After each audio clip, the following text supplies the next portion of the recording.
Hi, Girisha, and welcome everybody. So we'll get started with this webinar, and I guess we are probably a minute late, but it's fine. I can see, participants are still coming in.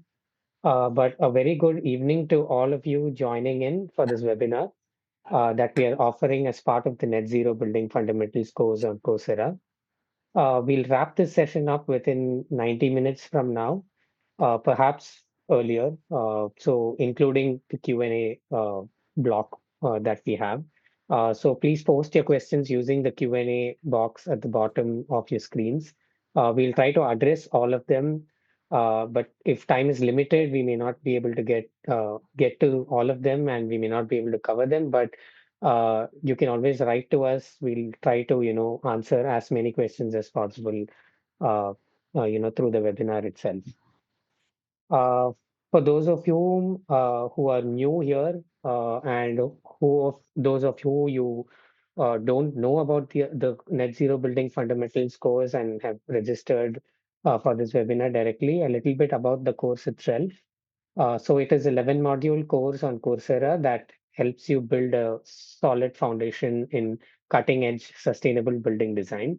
So these are the topics that are covered as part of this course, and it teaches you the techniques for affordable building design with right sizing, cost estimation, and life cycle analysis. So you'll have access to a variety of tools that empower you for evidence-based design for comfort, water, and carbon.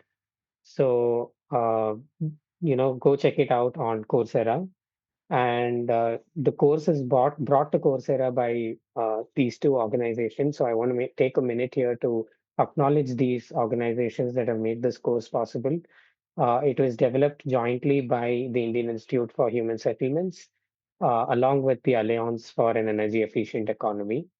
And this course enables learners to reap the benefits of both these organizations and their deep expertise and diverse work on various aspects like climate change, disaster resilience, and decarbonization. So, once again, a big shout out to them for bringing the Net Zero Building Fundamentals course to life on Coursera.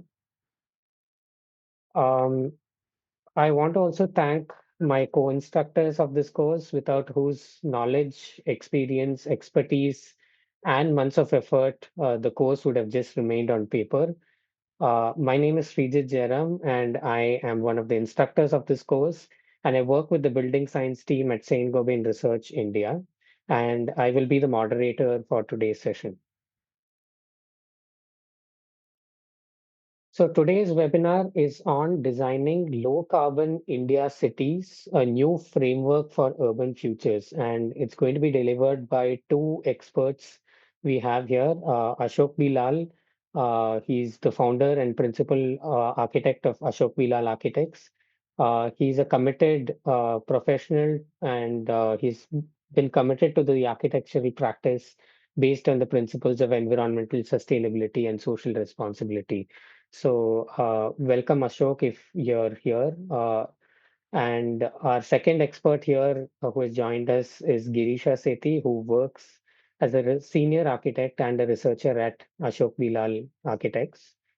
She also consults for UNEP for their work on buildings and cities. So her work is sort of at the intersection of strategic urban planning, sustainable design, and development research with a particular focus on affordable housing for low income groups. Welcome, Girisha. And so I'll sort of begin this conversation, Girisha.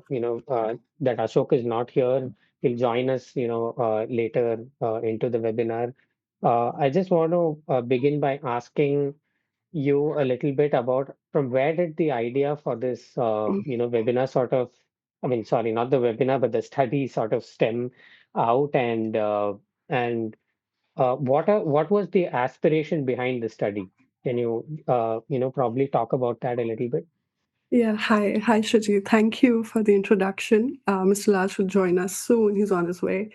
The larger idea in the aspiration has been comes from an itch, comes from an itch that our team, our group of architects, has been confronted with, where we talk about net zero commitments, net zero buildings, energy efficient buildings, without incorporating in the dialogue the scope of planning regulations.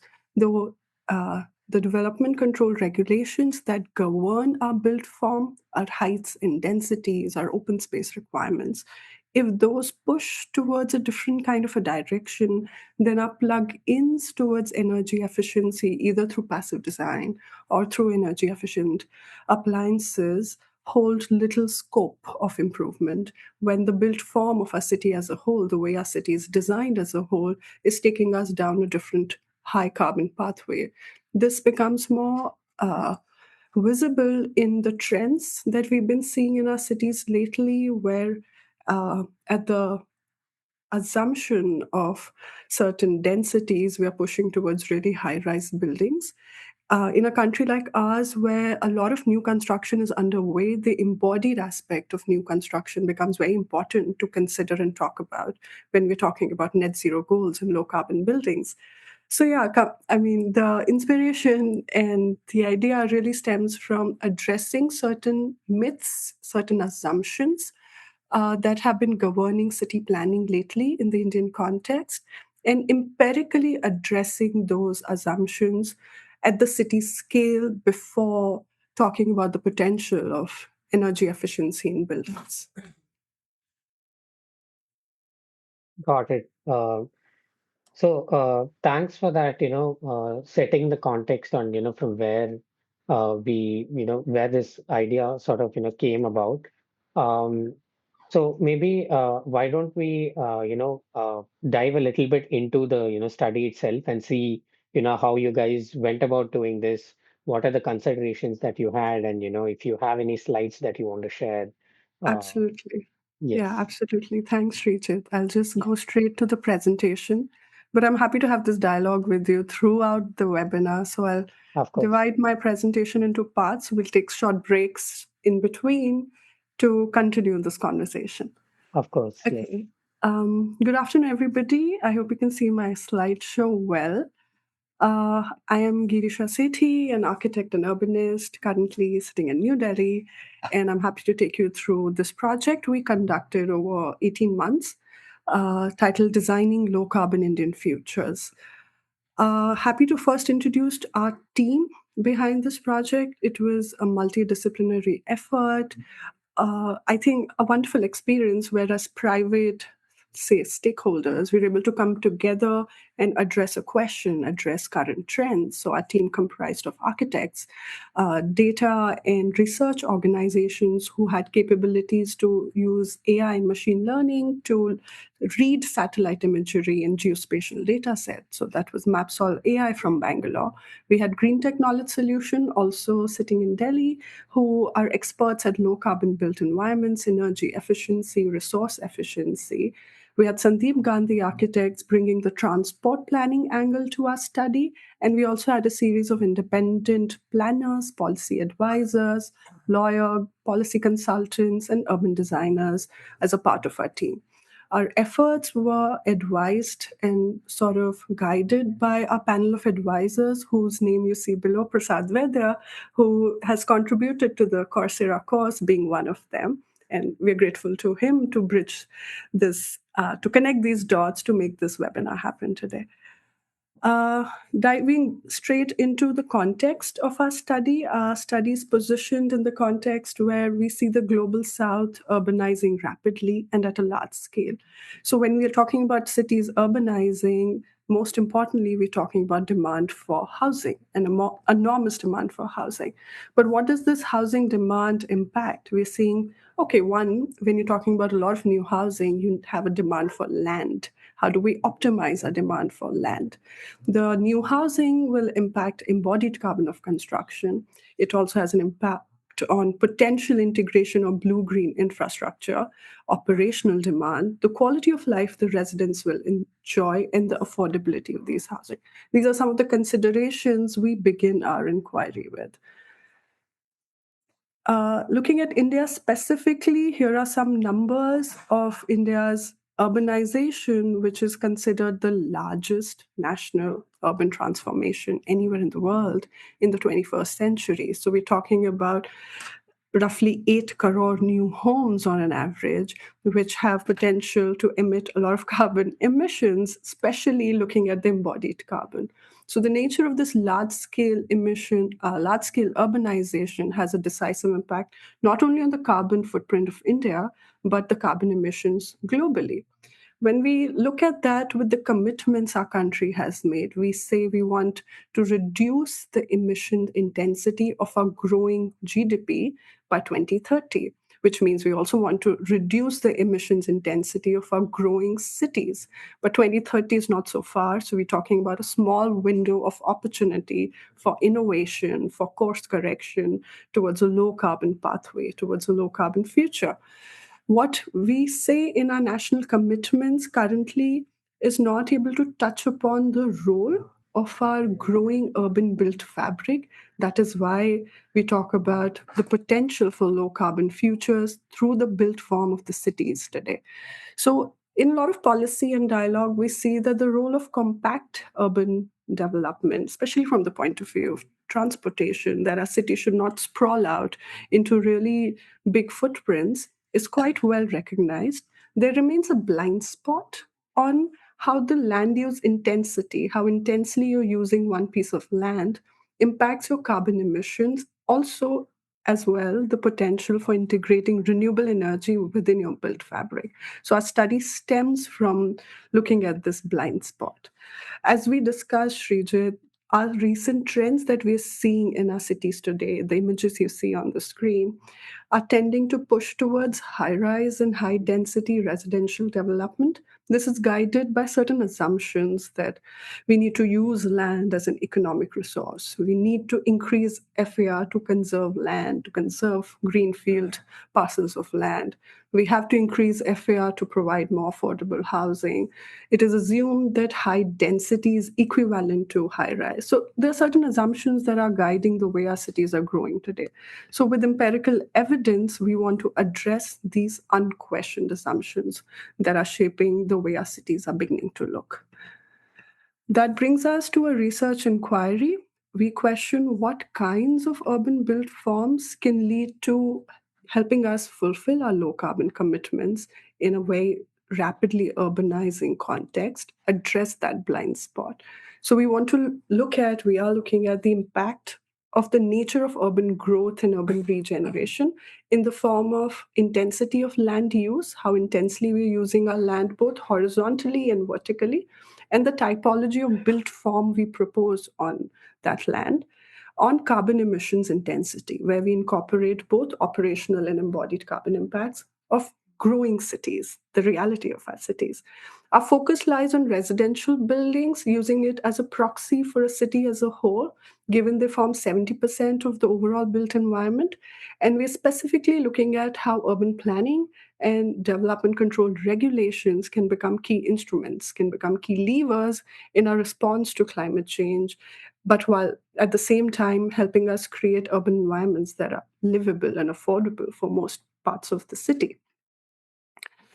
Broadly taking you through the framework of the research, the first part of the research looks at national frameworks, our policies, our legislation, our climate commitments, our planning tools to get an understanding of the status quo. We also sort of compare that with international standards. How are other countries and cities creating planning regulations such that the urban built environment is a part of their response to climate commitments and climate targets? We also look at the reality on ground. So, what is the trend in our cities? How are our cities urbanizing? What are the kind of built up patterns, the building heights, how much space people are using, done through geospatial data analysis?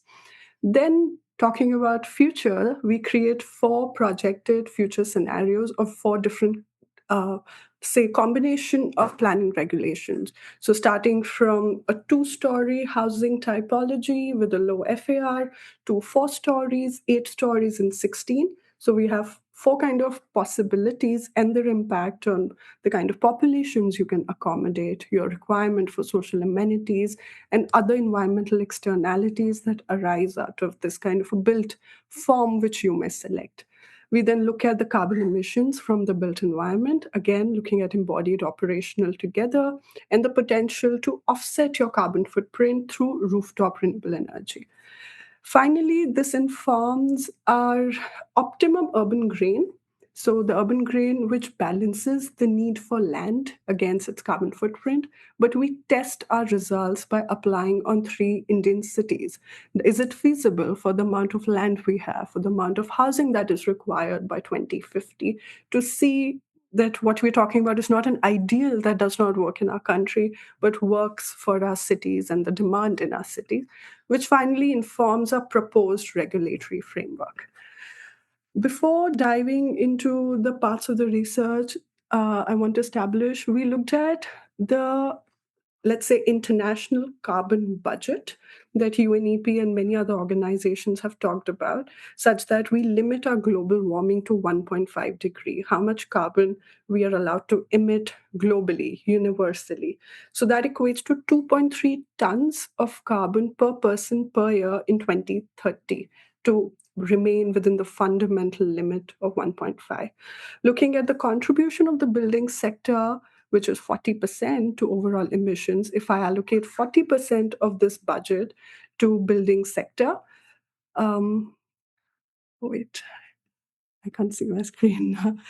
And the proportion of residential buildings being 70%, so another 70% of that to residential, it gives me a target, a fundamental universal target of 640 kg CO2 per person per year as a budgetary limit for the residential sector. So now I have a fundamental target to remain within and try to look for an urban built form that works for Indian cities, for growing Indian cities. So we'll come back to the 640 kg CO2 later in our conversation.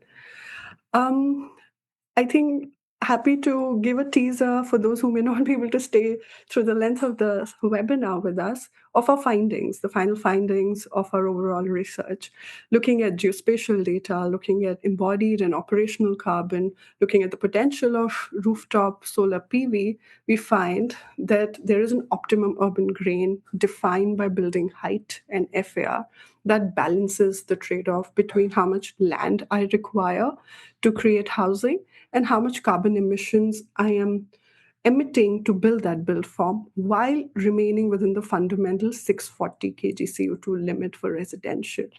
This optimum lies at roughly 4 to 5 stories. So, in one of our future scenarios, which was 4 stories, it really lies within this optimum zone. And what I don't talk about today is the study we did on transport emissions. Interestingly, this is also consistent with the optimum densities for reduced emissions for transportation, how compact our cities should be for our transport emissions to also be reduced. Um, the subjective part of our study, the softer aspect of our study, also show that this low carbon urban grain also happens to offer a decent quality of life. The experience of habitation in 4 stories offers a better experience compared to living in a 16-story tower. This brings us to the understanding that while we talk about energy efficiency at the building level, it's important to embed this optimum urban grain into our planning and development control regulations, such that the growth and regeneration of our cities sort of remain within this fundamental limit, so we're not offshooting our carbon allowance and provide environment security for the residents.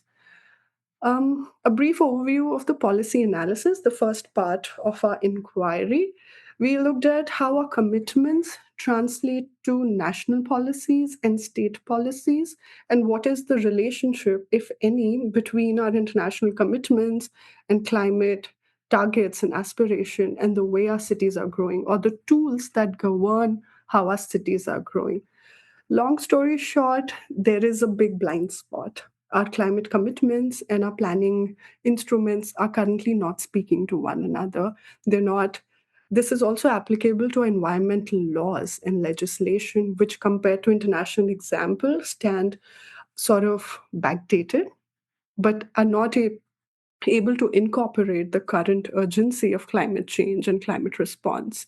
Our regulatory and planning frameworks also currently are not incorporating carbon emissions in regulation.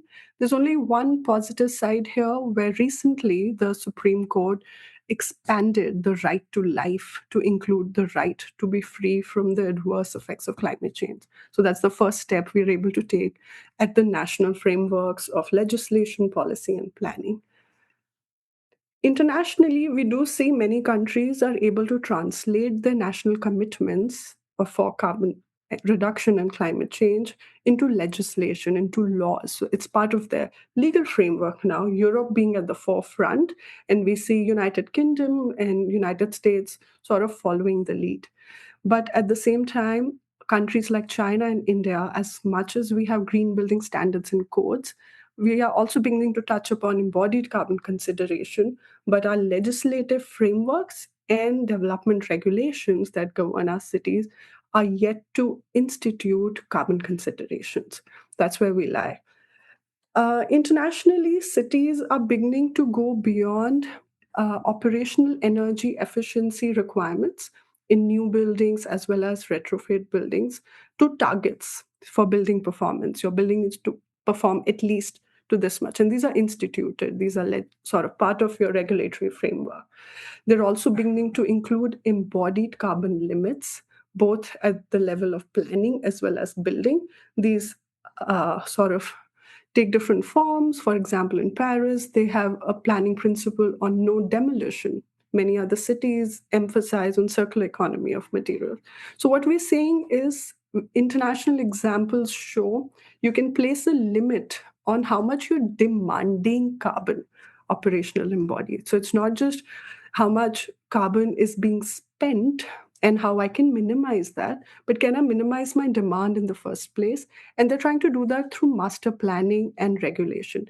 Interestingly, many of these cities translate that to height limits in their master plans and in the regulation.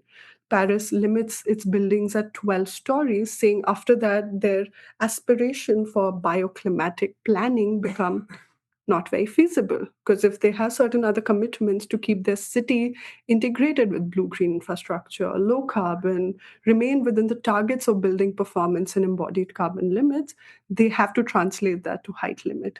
That is seen in many other European countries, as you see here. What these countries are able to show us is one, they're going from their master plan and urban design to reduce heat and energy demand. This is supported by mandatory regulations for low carbon and energy efficiency of their buildings. So, as we said, they're reducing the emissions demands in building through regulations. They're also setting limits on life cycle carbon as emissions target for the buildings and cities sector as a whole. But most importantly, this is oversought by and guided by climate legislation. You're legally bound to translate your commitments to environment and climate acts, which then translate to limits and followable action plans, which is something our country could learn with and sort of take that path with. I think I will stop here for a chat with you again on the policy background and also the larger objective before I go into the future scenarios. Sure. So this was new information to me as well because, I myself didn't know that, there were height restrictions, that have followed, globally in other cities. Um, uh, so I was, also very interested in the thing that you spoke about where you said in your study you had a, sort of like projected scenario. So I was curious to know, what were these projected scenarios looking like for India? And how feasible or as part of your study were you able to see how feasible these were? How did you do that? Sort of how did you take into consideration that these scenarios could happen for growing cities here in India? how is it going to fit right in, is it a straightforward thing, or is it going to be, a difficult path ahead? So can you just shed some light on that? So in the next session, I will be able to show you the future scenarios. But I mean, we looked at the trends our cities are following. Based on that, we created four scenarios of different heights and different densities and compared their carbon footprints, compared their requirement for embodied carbon, their operational demand, and the potential for renewable energy. These are based on realistic scenarios we see. A lot of our tier two cities currently are what we will see as scenario one, independent homes, sort of plotted development for families. In a lot of growing cities, we're also beginning to see developer led stilt plus four housing, something we see a lot in Delhi, for example. So that's another scenario. What is beginning to come up in uh, Mumbai, Bangalore, Bhubaneswar as well. Cities that are growing rapidly with huge demand are what we see as scenario three and four, where you're going up to either towers or linear buildings of 8 stories, 16 stories. So our scenarios are realistic based on the different kinds of pathways we are seeing our neighborhoods and cities take. And we see their impact on demand for embodied and operational carbon and compare what is feasible for our cities moving forward. So I'll be able to show you that in the next Sure, session. sure. Yeah. Coming to the second part of our research, the core actually, um, we, in search of for the optimum urban green, as we talked about, develop four future scenarios, urban design scenarios, to look at the carbon emissions from those scenarios. It comes from the understanding that as much as we're promoting compact urban growth to limit suburban sprawl, we're not able to see the impact of how intensely we use one piece of land on carbon emissions. The intensity through which your land is used is governed primarily by permissible floor area ratio, permissible FAR, and the trends show that it's been progressively being raised with the understanding or the assumption of conserving land. It, of course, has an impact on the height those buildings produce, the nature of open space, as well as the carbon intensity of construction. So, with that understanding, we develop four future scenarios with different building heights and FAR to look at the resultant impact on carbon. The assumptions or certain standards we maintained across these four scenarios include a common size of house, so an average, and this is consistent with the geospatial trends I will show you later. An average 2 BHK of 70 square meter occupied by four people with one car each, but not per the standard, but as per the building code, as per the aspiration, we propose 6 square meter of open space across all of these scenarios. So to maintain that kind of a best practice moving forward. So if you're providing sufficient open space as well, what is the impact of the built form either way on carbon emission? What I want to clarify here is the difference between gross FAR and net FAR. So net FAR would look at just the plot, the housing itself. But when we talk about gross FAR, we're looking at additional land required for social amenities provided on the same plot of land, adjacent to the same plot of land to serve the same population. So that's a distinction we make. The shows are independent and dependent variables, taking the same plot of land, the same size of housing, the same kind of open space. We test it in different locations, different climate zones, different seismic zone, and we vary the building height and FAR to see its results on the dependent variables on the right-hand side. Those are the four scenarios we talk about. So scenario one, as I said, independent homes, ground plus 2 stories each, plotted bungalows, plotted villas, one example, one type of development that we are seeing in our cities. Scenario two is ground or stilt plus 4 floors, 8 floors in scenario three, and 16 in scenario four. What you see in pink, and that is something that is not always accounted for when we're assuming that increasing FAR and height is making more compact homes, is the extra land required? So, if our housing is 10 hectares, what is the additional land required to serve this population residing in this land? You would still need schools and healthcare, no matter how tall your housing are, on additional land to serve the same populations. So, even though one may assume I'm saving land by going taller, my requirement for land for public amenities keeps increasing because my population is increasing. Those are visuals of what these scenarios look like. So that is scenario one. We also touch upon the experience of habitation, what kind of sense of community you feel living in a two-story building, what is the physical scale of the built environment around you, what is your visual and direct access to gardens, and what is a sky view. Just to, as architects and urbanists, to not only talk about carbon numbers, but also how it feels to be living in these built forms. Then we have scenario two of 4 stories. Again, the experience of habitation changes compared to living in 2 stories. Still quite comfortable. Your sense of scale, your sense of community, your visual and direct access to gardens, and your view of the sky. Talking about 8 stories, your view of the sky begins to shrink, the physical scale starts to become more dominant, your access to garden visually as well as physically becomes distant. And finally, 16 stories. Again, a very different kind of a physical scale and different kind of view of the sky. Coming back to the numbers, we look at how, with increasing building height, your floor area is increasing. If I only look at the housing development, I still see the curve in dark blue starts to flatten a little bit after 4 stories, a lot after 8 stories. Sorry, light blue, if I'm only looking at my housing. But if I also look at the extra land required for social amenities in dark blue, the curve flattens more sharply and more sharply after 4 stories. This is also true for my densities. So even though I'm doubling my floors, my density does not double, and in fact begins to flatten both for just the residential development and accounting for additional land.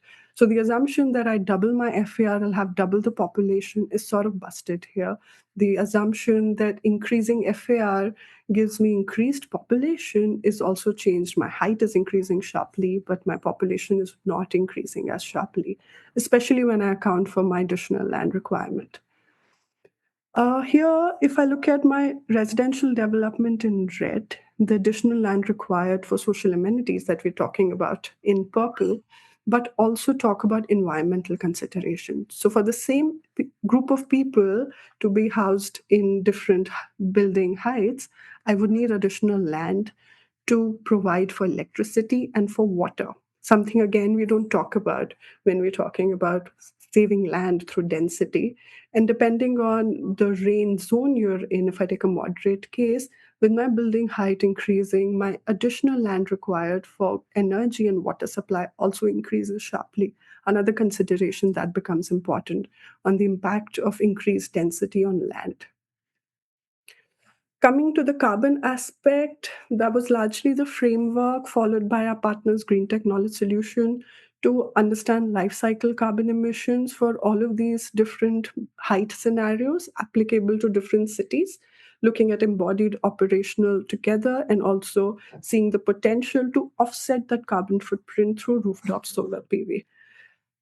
Jumping straight to the results, independent of your seismic zone, the trend was clear that going from 2 stories to 8 stories, your embodied carbon per unit of useful carpet area. So if I'm building 70 square meter of carpet area of a house, per unit of useful area, your carbon footprint is increasing sharply. So from 2 stories to 16 stories, you're talking about 2.5% increase. So 250%. Most contribution coming from steel in blue and cement concrete because your structural system starts to demand more intensity of steel and cement. If I account for urban heat island from scenario one to scenario four, also looking at future data of 2050, my impact on operational energy also begins to increase. So, if going from a scenario of 2 stories to 16 stories, in 2025 and in 2050, accounting for increase in temperature, accounting for urban heat island, my operational demand, especially for common services, begins to rise sharply from scenario 1 to 4. This is true for all of the cities we looked at, independent of the climate zone. In fact, more sharp in certain climate zones. The same trend, the same reverse trend was seen for rooftop solar PV. As your building heights increased, how much solar potential your roof had to offset your operational energy declined sharply. And if I look at it per carpet area, it declined even more sharply, 6.1% capacity seen in a low high rise building compared to a high rise building. When I integrate embodied operational energy as well as rooftop solar PV energy, and coming back to the fundamental limit of 640 kg CO2, if I'm not integrating solar PV on my roofs, none of the scenarios in any of the 8 cities is currently falling within the limit of 640, which means if I, and these scenarios are designed quite well, integrating passive, adhering to ENS standard, ECSBC standards for residential building. So, with best building performance, realistically speaking, from scenario 1 to scenario 4, we are not able to provide residential buildings that can stay within the fundamental universal limit of carbon emissions if we don't talk about solar PV on the roof. Once we integrate solar PV on the roof and subtract that, we see that scenario 1 of 2 stories stays sufficiently below our limit. Scenario 2 of 4 stories stays within the limit just about, but our scenario of 8 stories and 16 stories are still offshooting the fundamental limit. The message is clear: building height, your building density have a clear impact. And we cannot be talking about net zero only through building codes, only through integrating passive design, if you're not seeing the impact of the way our city is being built and planned as a whole. I've stopped there to speak to you again. Yeah, I mean, that is, first of all, a lot of analysis that you guys have put in to be able to look at each of these scenarios and then come out with these recommendations. That is definitely a lot of big heavy lifting that has gone into the study. But uh, can you talk a little bit about, you spoke about, probably this is, don't mind me if I'm putting you on the spot, you can choose not to answer, but what I was thinking was, you've done this now for the residential, building for affordable housing. Now, what would happen if we had scaled up the same study, say, to another building typology? If it was for, say, an office building or a healthcare building, would this be this similar sort of trend that we see, or is that going to change, drastically? Do you have any idea on how the results might start looking like? You're on mute, Girisha. Yeah, okay. Talking about the embodied aspect, that would remain, I would say, that will follow a similar trend, the relationship between increasing building height and increasing demand for structural materials. The contribution of other materials may change based on your building type. If you're a more glass intensive commercial building, or if you're able to incorporate circular economy of material in construction, that's separate. Operational energy demand may in fact rise more sharply if you're talking of office buildings or hospitality. The operational demands on an average are more than residential. So we'd have to be more ambitious with our saving strategies. We'd have to be more aggressive in ways we still bring ourselves below the fundamental limit of carbon footprint. I'm also happy to invite Mr. Lall, who's joined us now, to contribute. Hey, hi, Ashok. Right. I should also add a little bit to what Girisha just explained and your question about what happens if you look at other building typologies. I think Girisha would have mentioned that we are looking at the cityscape as it might emerge if you follow the development control regulation trends which are picking up rapidly across the country. 70% of what will be built in the growing cities will be housing. And so we think of housing as almost a proxy of the carbon emissions of for the city. And if you're looking at carbon emissions per capita in a city, you will have to add to each person living in a housing estate the carbon emissions accounted for by the hospital, by the mall, by the office building, etc. Right? Right. So this is the base consideration. This is the base consideration. And um, so, in fact, if we say that, if you can then really focus on the 30% of other kinds of buildings becoming extraordinarily efficient, right? Low energy, approaching net zero, and also not high rise in the same way, right? Then we have at 4 stories generally housing, we are already exceeding, reach 640 kilograms limit. Well, you could perhaps consider, all right, let it go up to 700, but that's about it. It has to be the city target that we are looking at. Right. Yeah. Thanks, Ashok, for that. For your inputs on that, and I think Girisha, maybe why don't you start showing us what actually your findings were from the analysis and of the study, and and then we'll switch to Q&A mode so that we'll start asking more questions and trying to answer all of that. Okay, yeah, I'll come to the last part of the presentation. We also looked at the geospatial patterns of urban growth in our cities to understand realistically how our cities are growing. We shortlisted in a very systematically 8 cities from different climate zones, the dominant climate zone of our country, different seismic zones, and at different stages of urbanization from tier 1 to tier 3 cities. Those are the 8 cities put together. All of this work is credited to the wonderful team at Mapsol AI in Bangalore. So again, as you see, different sizes of city from as big as Chennai to as small as Koraput in Odisha. We looked at what are their patterns of urban growth from 1990 to 2020 in terms of built upness. How are the cities growing? Uh, for the building footprint, so from the lighter zones towards the darker zones with time. So it's not only a spatial analysis, it's also temporal analysis that way. We looked at the land use. So we can see in yellow, mostly the cities are still residential. It confirms our assumption where we're using the residential built environment sort of as a proxy for the city as a whole, because in small cities, it occupies as much as 94% even today of the built fabric. And in larger cities, anything between 65 to 75%.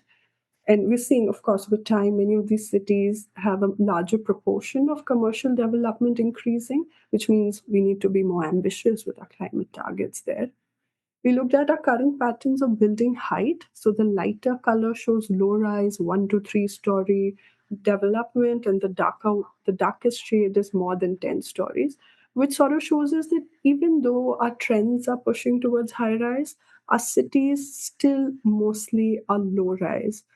I mean, anything between 87 to 98% is still mostly low rise, but with time, comparing 2010 to 2020, the proportion of mid to high rise is sharply increasing in different cities. It's sharper for tier 1 cities, but even for tier 3 city like Koraput, the mid rise is rising sharply. So the 4 to 6 and 7 to 9 story built fabric is beginning to show dominance in our cities.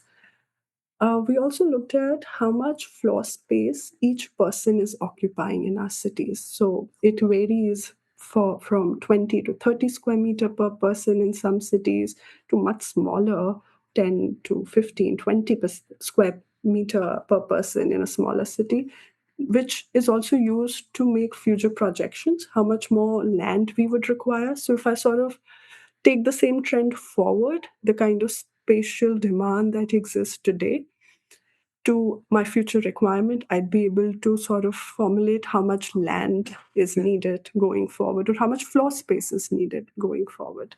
So this gives us an idea of what is the current per capita floor space utilization in our cities.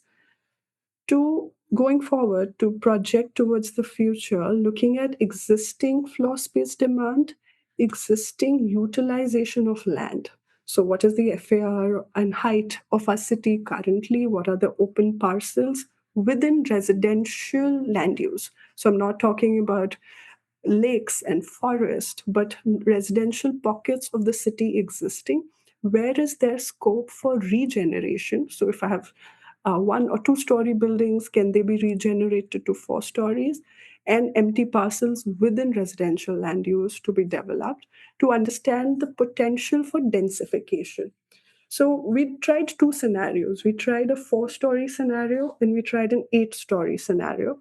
If I were to redevelop the city, densify the city with 4 story housing moving forward, the land parcels that can accommodate more floor space, light to dark, within the existing urban extent. So I'm not offshooting the master plan limit. I'm also staying within residential footprints and trying to see where is the potential to densify the city to 4 stories as well as 8 stories. So those are these 2 graphs. Same thing, we see separately that to meet the population demand and its associated demand for floor space and housing based on current patterns of using floor space, if I were to densify, here we're looking at Chennai, to 4 stories throughout to accommodate the future population demand, in 2050, one would only need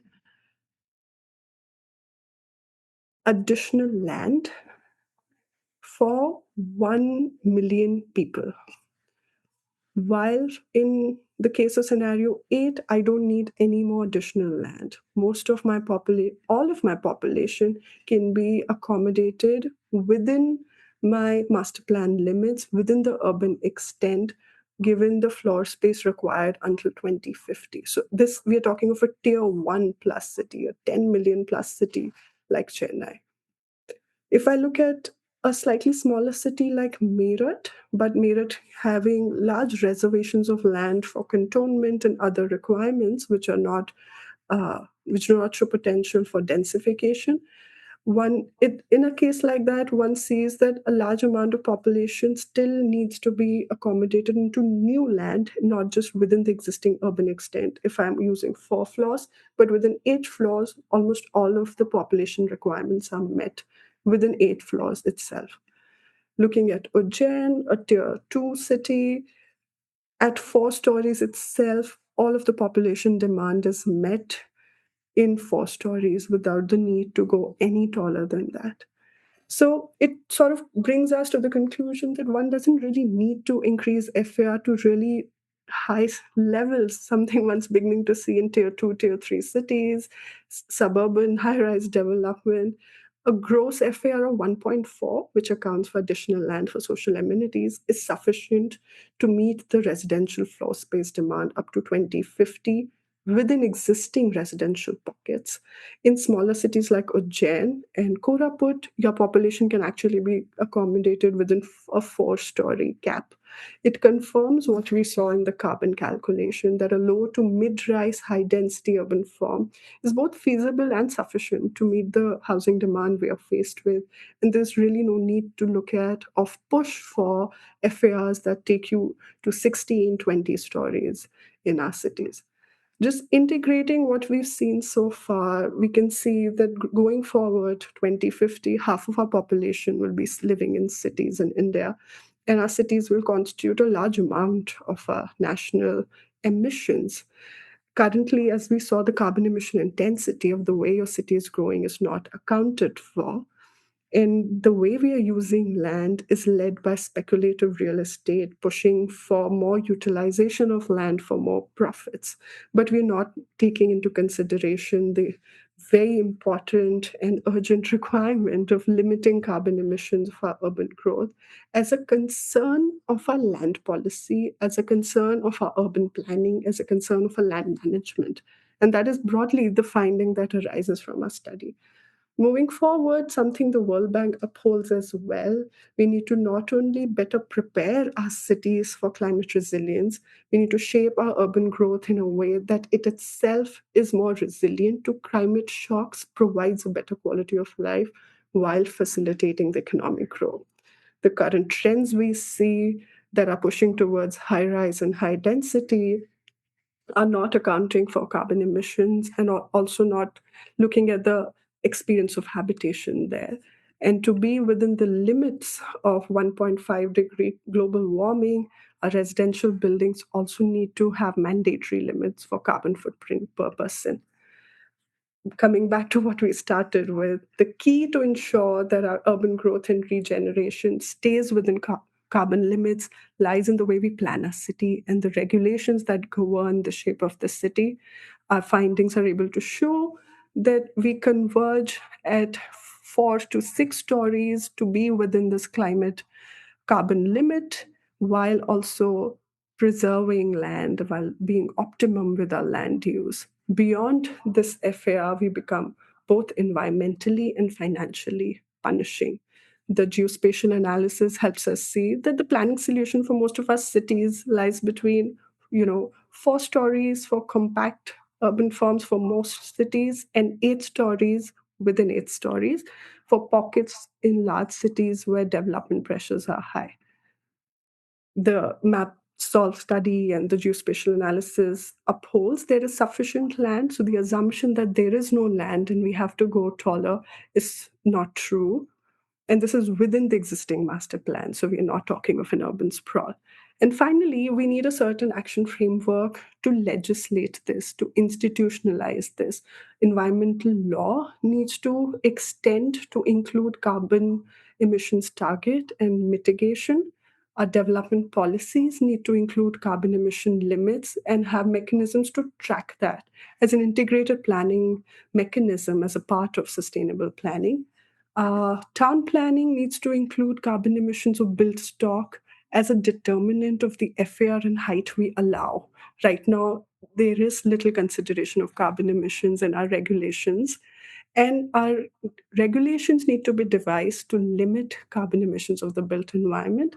Additionally, we've explored that there can be computational tools to evaluate and track that, given the relationship we establish between land, building, and carbon footprint. That brings us to the end, Sreejith. Thank you for being patient. I'm happy to take questions. And Mr. Lall, I think I'll first hand over to you to hear from you. Well, thank you, Girisha, for taking us through all of this so well. Um, I would only say that this study is a timely study for prospective policies of urban growth. It is not meant to be a curative solution for what is already in our cities. It is about looking at the doubling of our cities over the next 20 or 30 years and saying that, for God's sake, just for that, don't repeat the mistakes that you're making now. And watch out, if you continue as you are going to take the world down with you. That will be the national contribution to going over the cliff of climate change if you don't watch out now. So it's a warning, but well informed with technical analysis to show that very simple instruments of urban planning and development control regulations can make our cities move towards low carbon futures.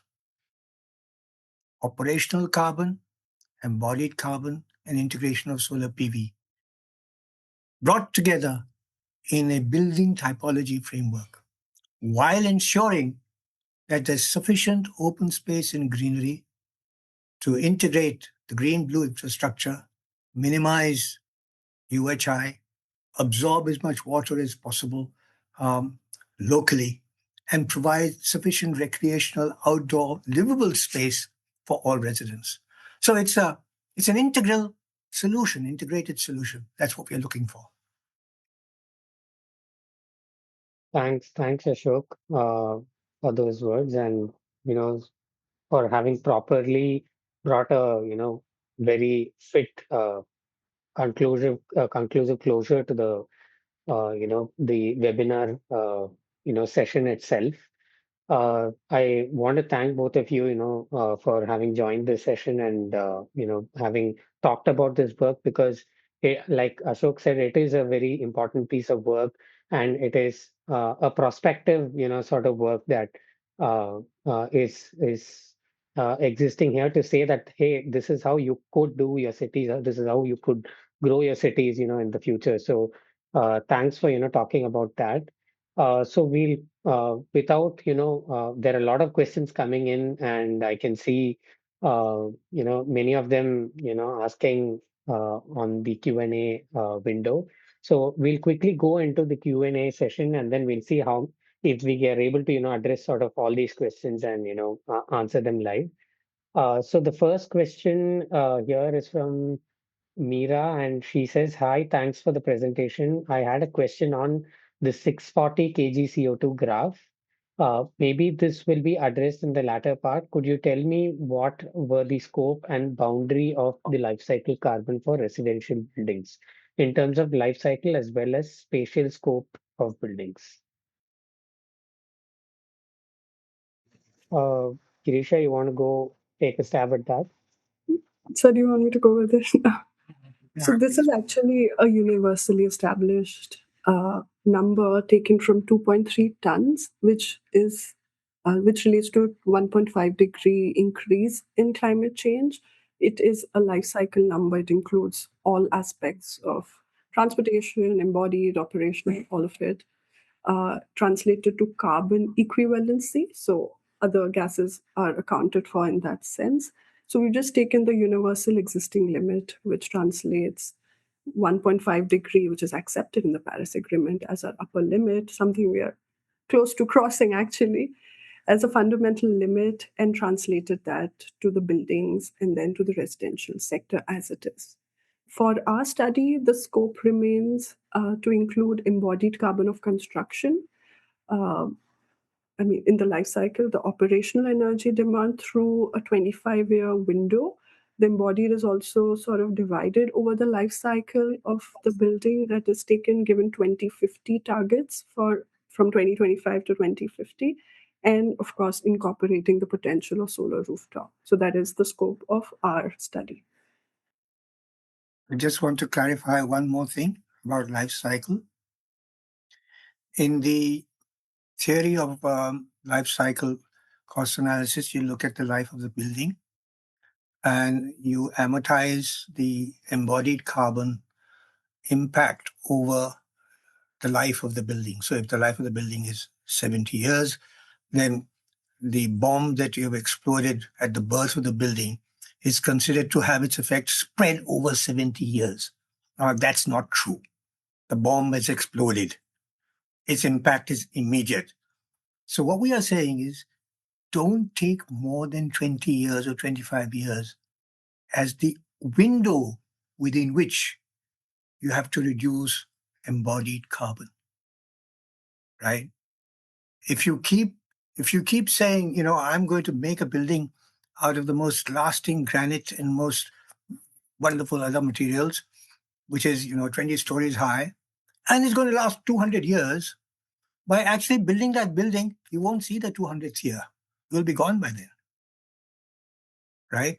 So embodied energy calculation, the life cycle of it is the window of opportunity by which you have to consider that you've saved embodied energy, 20 to 25 years.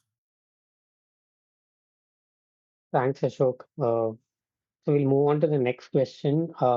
What is the next step of this project? Would you also include scenarios based on policy interventions and or behavior of residents? So, do you want to take this? We've been talking about it. You're leading the project. This is something, of course, we've been talking about. One key aspect that currently stays outside the scope of what we've done so far, but is absolutely important, is the land economy. So, the next step of the project, right now, we've associated the intensity of land use with carbon intensity. The missing third in this triangulation is the local land economy, which is the force pushing to higher FAR.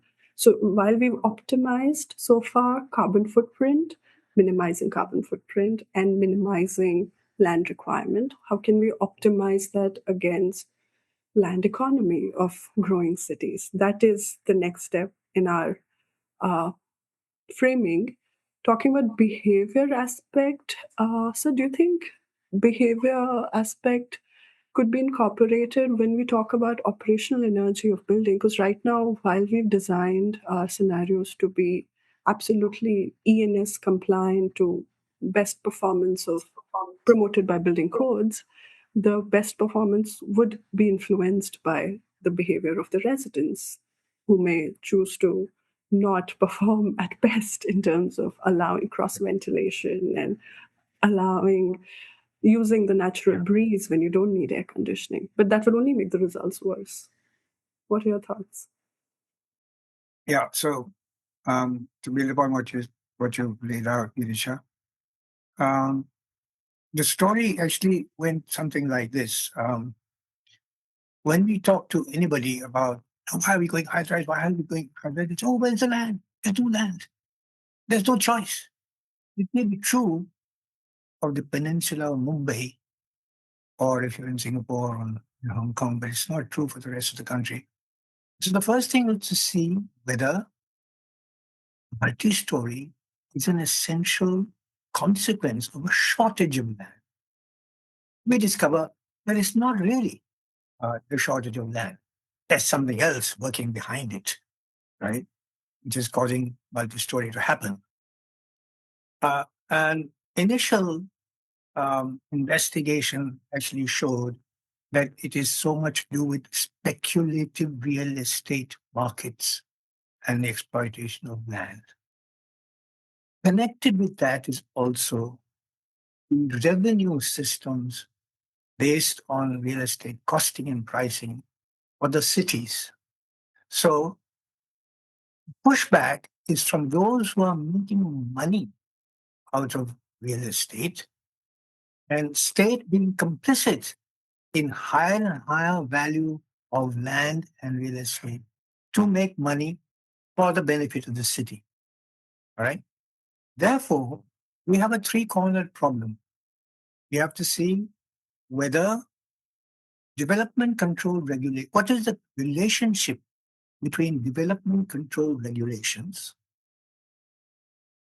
the real estate economy and opportunity, and the revenue that would be generated by the cities. What is that relationship? And it's a bit of a circular question because when you have simpler buildings and simpler homes, right, um, you find that the revenue demand for servicing that population is somewhat smaller. In any case, all the homes and all the buildings that need to be built to accommodate the population and service their needs will obviously be built. So there's all the opportunity for building and selling.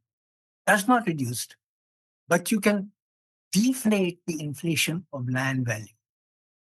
And that's what we have to investigate. Yeah. And that's our next project, really. Thanks, Ashok. Thanks, Girisha. The next question is, am I sensing M. Alberti's scenario planning in your methodology? Once again, We're not aware, I think, of M. Alberti's planning Yes. ways. I think something we developed in, in our, like, just tested and tried, that we want to look at different scenarios. send it to Yeah, us. Send yeah. it to us. We don't know about it. Yes. So, yeah, I think the next question is, I love the dependent and independent variables. Can you say more on that model framing? So, yeah, I mean, first thing, because we're comparing four kinds of situations, we had to keep certain things constant so that the impact of the size of the house is not what we are looking at, or the impact of how well you integrate passive design measures is not what we are looking at. We tried to keep uh, certain things constant: size of house, open space requirement, passive design integration, construction methods. So all of them have similar kinds of construction materials and methods. So I'm not looking at the potential of reducing uh, operational or embodied carbon through different kinds of materials. So keeping them constant allowed us to create a field where I'm able to only vary building height and FAR, which is the focus of our inquiry, and see its relationship on things that start to change as a result. So then the dependent, our levers become our independent variables. So we're only changing building height on the same plot of land. The FAR also is a resultant based on how much you're able to build, keeping your open space and house size a constant. And then as a result, your population densities start to change, your operational energy demands start to change. So that's really how we sort of frame the model, to separate the impact of building height alone on the resultants, keeping other potential influences constant. I hope that answers your question. Yeah, to dig a little bit deeper into that, or clarification, um, we said that there's an average size of household is going to be 70 square meters. It kind of so that we standardized. In fact, it turns out when you take a pretty much global statistics, whether it is India or abroad, it turns out that the average size of a dwelling unit in cities is somewhere between 60 and 80 square meters, right? So that was one assumption. The assumption is about middle class living, where majority of people are living in this way. It is not affordable housing necessarily, but it's about middle class living and all that goes along with it. You'll have a refrigerator and you will want some air conditioned comfort and you would probably have a motor car or something. So we also allowed for motor cars. All right. Now, the next thing we said was that the unit of measurement is either per square meter of usable space or per capita requirement of or impact on carbon emissions, assuming that 4.5 persons are living in each house per capita. Now, if I'm in a 20-story building and I have two parking plots in the basement or in a podium, my house or me is requiring much more building than just my house. And that adds to my personal carbon emissions, operational and also significantly embodied. Buildings get taller, more lifts, more staircases, thicker structural elements, and then you go deeper. If you have a basement or you have a podium, that is all embodied carbon, and that now requires lighting and ventilation, etc., and so on. So per capita is the real measure because we're talking about population growth and urbanization as an aspect of population shifts. It's the people that need to be serviced. What's the optimal way of servicing the needs of people per capita is what you should measure. And it connects back to 2.3 tons allowance per capita. All right. So that's the way we looked at it. And I think we have to get out of this stranglehold per square meter, and how much covered area per covered, etc., etc., which doesn't tell you. I mean, after all, it's you and I as individuals who are calling for the consumption of material, for the consumption of energy, right? So it's per capita impact that's important. All right. Thanks. Um, Okay, it's usually the next question is it's usually taken that greater density is a need. So even keeping the urban green where current rules exist in terms of height, FAR, etc. in our cities, what kind of immediate environmental and building regulations can be brought in to bring down operational and embodied carbon demand? I guess the question is what kind of immediate regulations can be, you know, brought in. Who's going to take this one? You make your pick. Let me. I'm very aggressive about this. Uh, Immediately enforce building regulations for every kind of building, which integrate solar passive strategies in the envelope of buildings to reduce heat gain from the outside to the inside, to reduce cooling demand as temperatures rise, etc. That has to be mandated immediately for every kind of building that goes in for formal application or formal approvals. Number one. Number two, in urban development controls and urban planning, by law, we must be required to integrate green blue infrastructure by some quantitative and qualitative measures. It must be required by law. So you can't get away, when you're doing it. It must be described as being woven through the urban fabric. You cannot say that, I'll compensate for this by buying an island of Greece and planting trees over there, right? We are talking about the demand for energy, the consumption of material, producing demand for energy for cooling, consumption of material for construction, and quality of life where people live. So this is about quality of life, and it is about long-term safety of our urban civilization. So it's that these two things have to happen immediately. Oh, okay. Um, the next question is so the holistic operational model you use is key here then. How do you cross-check it? I can say Yeah, something on that, Mr. Lal. yeah.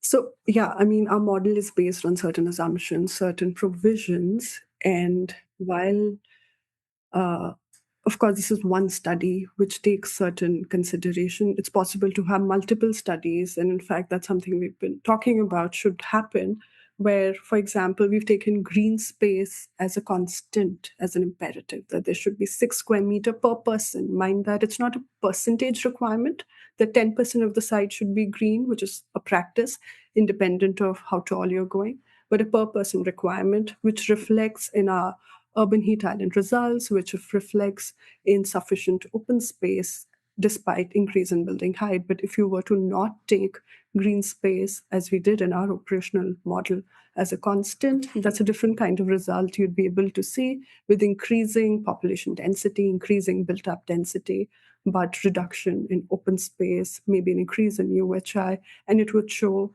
more extreme results with increasing heights. Additionally, we assumed all buildings are ENS compliant. That could be an assumption that could be changed, but then that would also show the impact of passive design as well as increasing building height or the potential of passive design with increasing building height in the scenario. So the scope of the study can change that way.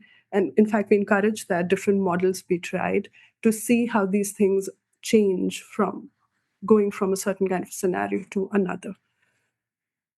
Another assumption was around parking. Again, we only assumed one parking per household. The reality in growing cities shows otherwise, which would contribute to an even sharper increase in embodied carbon if you require to build more parking and more basements for high rise buildings.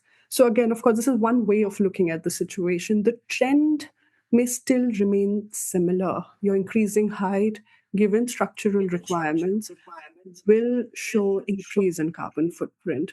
But again, these inputs can be varied.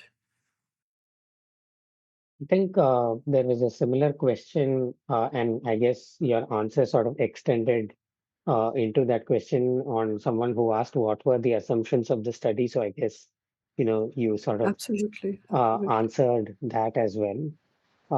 So yeah, thanks, Girisha, for that. The next question is, hi, how are other similar economies responding to these challenges? Over to you, sir. They are yet to respond to these challenges. Unfortunately, in the developing world, similar economies, um, you know, I done a very superficial survey of the big cities growing in different parts of the world, whether in Africa or South America, and you see where the real estate markets have taken off. You see divided cities. Mumbai is a divided city. All right. Um, so those who create the high consumption form of living, the well-to-do, right, are the ones who are pushing climate change further and further. Those who can no longer afford that way of living, because we know from the Mumbai example that it's not affordable to live in 15, 20 story, if you've got a 1.5 room kind of home where the lifts hardly work, etc. It's not affordable. Those who cannot afford it continue to live in slums and have a difficult time. They suffer a lot. So, but on the other hand, when you go to the developed world, where cities have almost finished their urbanization process and populations have generally stabilized, um, Paris, Copenhagen, Barcelona, very good examples, where the per capita carbon emissions are being measured. And in Paris, in the latest master plan, they have set limits on the carbon emissions of urban development by law. They're moving in that direction because they realize that inherently per capita, their energy consumption has been very high. They've controlled operational energy significantly. It's come down 30, 40, 50, 60% from 20 years back. But now they know, my God, we forgot about embodied carbon. So in Paris, you're not allowed to build more than 8 stories tall, right? And you will have to get very special permission to take down a building which is still usable. If somebody comes and says, no, oh, you got a 4-story house, let me build you a 20-story one over here. No way you can do it in Paris. You can't. Because they've taken on the responsibility of reducing their per capita carbon emissions as a city.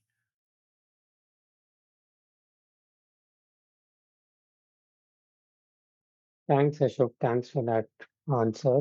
Um, the next question is, what challenges do you see in practically implementing the study in terms of policies and regulations? Practically speaking, I will pass on to you. So we see this ghost looming in planning dialogues and policy dialogues called deregulation, which says we don't need to limit, we need to remove all limits to allow the economy to flourish. So, what do you have to say about that? Well, um, this is a major communications project. Because with the neoliberal economic thinking, we have come to believe, the policymakers have come to believe that the first thing to do is to let the GDP grow and don't put any roadblocks in the growth of GDP. Let it grow as fast as possible. Let the animal spirits rule. That's what they've said.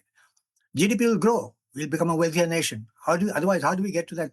What is it, 3 trillion, 4 trillion, 5 trillion economy? This is the way we'll do it. But this is, when it comes to cities, is merely an arithmetic metric.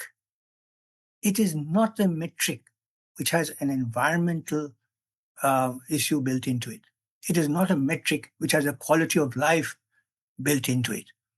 It is not a metric in which affordability is built in. No, it has not. It is not a metric that talks of distribution of wealth that is produced by this, um, real estate or whatever, uh, letting loose the animal spirits. It's not. So it's an uphill task, but I think some leadership amongst the policymakers will be able to see that eventually our policies are meant to protect the future lives of our citizens, right? And our policies are meant to play our part in the global challenge of limiting climate change impacts. If they're able to see that, they'll be happy to modify their objectives or their methodologies, especially if our next study shows that you can make as much money as you like, that'll be made, right? And cities will be wealthy and rich, and people will be able to afford it all, and it'll be a great quality of life without having to go high rise. If they can see that, then maybe there's a good chance. But it's a communications challenge. Thanks, Ashok. So the next question is, what is the scope of sustainable concrete, geopolymer concrete to be specific over conventional concrete in this project? Yeah, all improvements in technology will always help. All right. Um, the other day, who was it who asked me, "Aren't you building high-rise buildings using timber?" I said, "No. Why aren't you doing that? We're doing that in Norway, right? We are experimenting with that in Canada. We have started some work on that in the United States. Why aren't you doing it?" We said, "Look, we've run out of forest and we don't have the right kind of timber, and we've lost our timber technology. So it's a really good objective, but we have to work towards it." So technologies of different kinds, which will be more sustainable, are always welcome. And as Girisha said, that we do expect that our design of buildings will continue to improve to reduce their energy demand significantly, right? And the story, I can give you the story of Switzerland. It took them all of 30 years to bring down the operational energy consumption of buildings, basically to do with heating and now even cooling, right? By about 60 to 70%. It took them all of 20 years of progressive policy implementation, progressive, right? And that followed the, the, the new targets, the new policy targets demanded the building industry and material products industry to meet the new challenge, right? And they put in those regulations knowing that these challenges can be met because it was backed by good research from universities and technical institutions. So these two things go hand in hand. What can be done, what is financially feasible, and when to put in the legislation that insists on it. They go hand in hand. Thanks, Ashok. We are down to the last 5 minutes of the webinar, and I guess there are a couple of questions in the chat which we'll try to take. So maybe the next couple of questions or three questions, we can be really quick about, the answers, and we'll keep it Yeah. concise. So the first question is, how does one reduce the carbon emissions from an existing high-rise residential building to bring the emissions closer to meet the carbon emissions limit for per person. Yeah, demolish it and use the material elsewhere. Very simple. It's the simplest way. Yeah. Okay. The next question is illegal encroachments and unplanned construction, even for residential, is a reality of Indian cities. Thoughts on this? How scenario fit? How can these scenarios fit in them? Girisha, your field.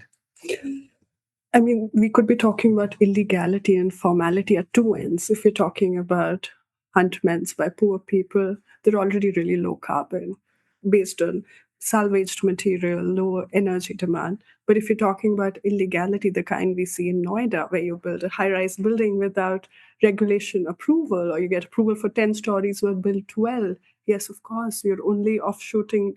I mean, you're not only going beyond the permissible regulations, you're of course also adding to your carbon footprint, while we are recommending that the permissible regulations also come down. So yeah, I mean, there's a little scope there. Thanks, Girisha. There's one more project that's coming, and let's all join in that project. It is to write a develop a developmental theory of urban planning, which says that urban planning shall be done in a manner where nobody has to build slums or encroach, right? So that space, land, shelter becomes affordable for all. And that is the role and purpose of urban planning. What we are seeing is the failure of urban planning and urban management. That's what we are seeing. Thanks, Ashok. And I guess this is probably no, not the last question, but um, is there any standard mentioned about life cycle of building? So I guess I can take that up directly. Yes, there is a standard mentioned. There are, ISO standards that are available, and that are, sort of benchmarks to do life cycle assessments for buildings. And I guess it's not just building. You can apply that to any sort of product or material or whatever thing that you want to do a life cycle assessment for. So yes, there is a standard mentioned. Right. Also, the Uh, new ongoing revision of the new National Building Code is also incorporating a standard, a recommended methodology for life cycle assessment. I mean, it's yet to be published, but one is able to see that in the drafts, where they're creating a right, standard procedure for that. right. Okay. Thanks, Girisha. Last question for the evening. Where can I learn more about this research? Um, so, without making any premature commitments,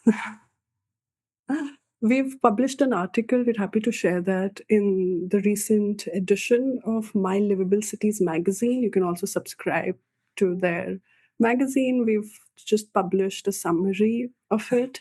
There's another research paper we've published last year, which is not exactly all of what we talk about in research, but one part of this research. I'm happy to drop that in the chat box, which relates this study to the idea of energy sufficiency. So, moving beyond the idea of efficiency to sufficiency, where is it sufficient in terms of consumption of built space, relating that to building height. So, I can drop that in the chat box or in the Q&A box somewhere. And I guess we also have a link to the study, a summary which exists on LinkedIn. So we've just Right, posted that right. link. Actually, yeah, the Uh, publication from the magazine is available on our LinkedIn page called Ashok Lall Architects. We made that public. Put it up in the chat. You can download that as well. And this recording should also be publicly available, Srijit. yes, Yes. that's correct. So, I mean, these are the current resources in public domain. We don't want to make commitments on what may come. Uh, All right. So thank you so much, Girisha, and thank you so much, Ashok, for joining in. It was it's a lot of work that we have, going forward for India. There is a lot of work to be done, and I guess this is just the tip of the iceberg. That the amount of work that we need to put in to meet our climate targets, and to make sure that we are living in a world that is a better home for all of us. So thank you so much for joining in today, and thank you to all the attendees for having joined in for this webinar. So we'll be closing this session now.